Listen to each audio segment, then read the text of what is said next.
Hello, friends. Welcome to today's devotional.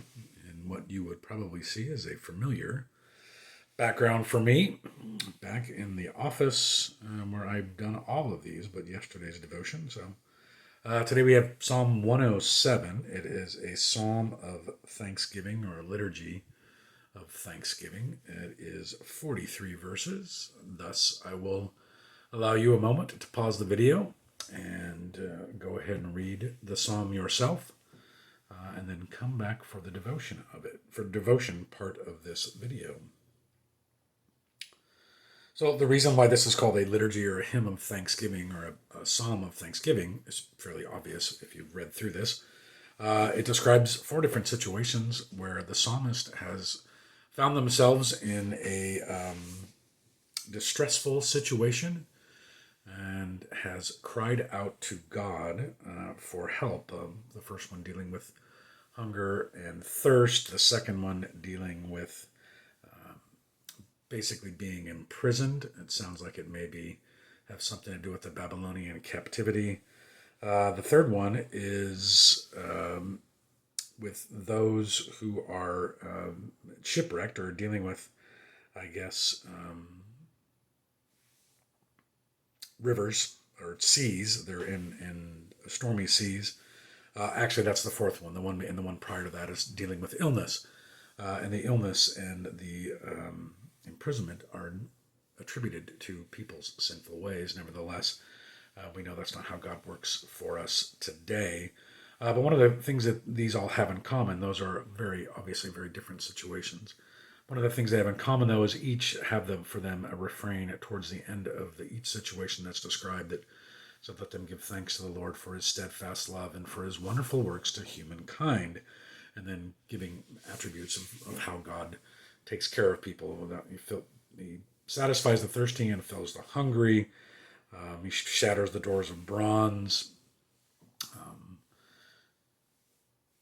Well, you get the idea. There's a positive result for each of these situations, and none of them. I mean, they all sound very very distressful. Obviously, they are distressful situations, and but what can we draw from this, and how does that apply to us in our lives today? I mean, very few of us are probably going to be finding ourselves in very stormy seas and fearing that a ship's going to be shipwrecked or sunk, and hopefully we're not dealing with hunger or thirst. Certainly, we might deal with sickness, but it's unlikely that we're going to deal with being imprisoned anytime soon either. But what it does tell us, what it does offer us in terms of a way of thinking about God, is that in those situations, there's hopelessness in them, and it doesn't seem to be there's going to be a way out. And it seems as though these situations and the people who found themselves in these situations eventually came to the point where they cried out to God for help. And God, of course, listens. God, of course, is steadfast in his love, as the psalmist writes. But as I've described on a number of occasions before, the problem for us is that God doesn't respond to our prayers always in the way that we wish or hope. But that doesn't mean that we shouldn't cry out to God because he's not going to do what we want, or it shouldn't lead us to believe that God's not listening, paying attention, or hearing what we're going through. God will do what God will do. It's his will and not ours that we pray for in the Lord's Prayer, that his will be done, not our will be done. And so we have to be accepting of that, but that crying out to God, I think, can also bring us a measure of hope in what can often seem like a hopeless situation, because we're not going to find any kind of hope or help in the things of this world. In a sickness, yes, medical professionals are going to treat an illness, a broken bone, cancer, whatever it is, but ultimately God is the one who decides who is healed and who is not healed. And so it's vital for us to always include God in whatever situation we find ourselves in that is distressful. God will answer those prayers the way that we want sometimes, and when that happens, we need to give thanks to him for that. But we also need to give him thanks when it doesn't turn out the way we want, because God is still present and God is still working and efforting and doing something in the midst of whatever that situation is, and that's something that we can be assured of. That is the nature of him being steadfast, of God being steadfast. He's not wavering, he's not giving up, he's not inconsistent. It's just we sometimes don't see what he's doing.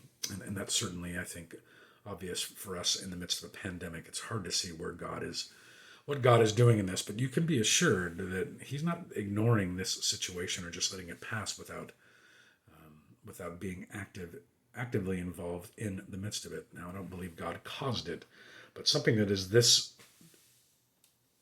dramatic, this traumatic, something that's of the scope that we're dealing with right now, I am 100% certain that God is active in the midst of it, and it will not come to an end until God has accomplished what it is that he wishes to accomplish. But we can cry out to him as well in this situation for the pandemic to end, but also for God to receive the glory. And that does, like I said, give us some measure of hope in doing that and reaffirming that, because we can trust that God's paying attention and doing something. And ultimately, the idea that God is in control of all of this is something that can give us great hope as well in whatever situation we find ourselves in. Whatever you're going through right now, whatever's facing you this day, or you faced if you're watching this at the end of the day, you can be assured that God has been steadfast in his presence with you the entire time because of all the wonderful works that he has done for humankind. He is worthy of our praise for that. He is worthy of our adoration. He is worthy of our thanksgiving and gratitude in every situation. So that's our devotion for today. Tomorrow we have Psalm 108. It is not a super long one, so a nice change for us. But until then, be well and be blessed.